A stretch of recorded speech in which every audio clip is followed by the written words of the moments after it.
Et les échanges financiers sont indispensables pour la construction de nouvelles routes de la soie terrestre et maritime. Ce plus grand axe économique du monde est aussi une route commerciale et monétaire, le long de laquelle divers échanges financiers transfrontaliers contribuent au développement des relations économiques et commerciales entre la Chine et les pays dans cette région. Une grande voie financière reliant l'Europe, l'Asie et l'Afrique est en construction. Reportage. Le corridor économique sino-pakistanais créera une résonance économique et renforcera le rôle stratégique joué par le Pakistan, pays se trouvant au carrefour des nouvelles routes de la soie terrestre et maritime. Ces dernières années, les investissements économiques et commerciaux entre la Chine et le Pakistan ont connu un développement rapide. En 2014, le total du commerce bilatéral a atteint 16,06 milliards de dollars, soit une augmentation de 12,57% en glissement annuel. En tant qu'unique banque d'affaires à capitaux chinois au Pakistan, c'est en 2011 que la banque ICBC a commencé à effectuer des services transfrontaliers en RMB.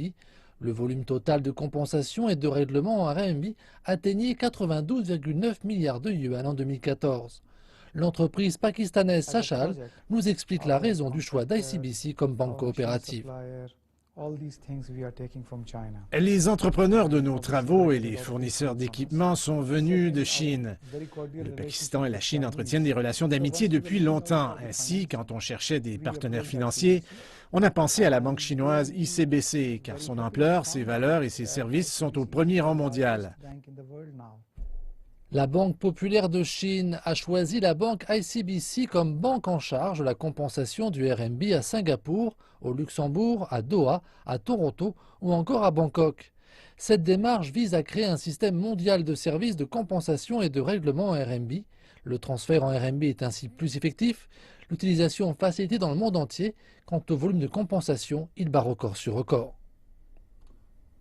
Depuis 2015, la Chine a signé des accords bilatéraux de swap de devises avec 15 pays situés le long des nouvelles routes de la soie. Le montant de la compensation transfrontalière en RMB a dépassé 2600 milliards de yuan.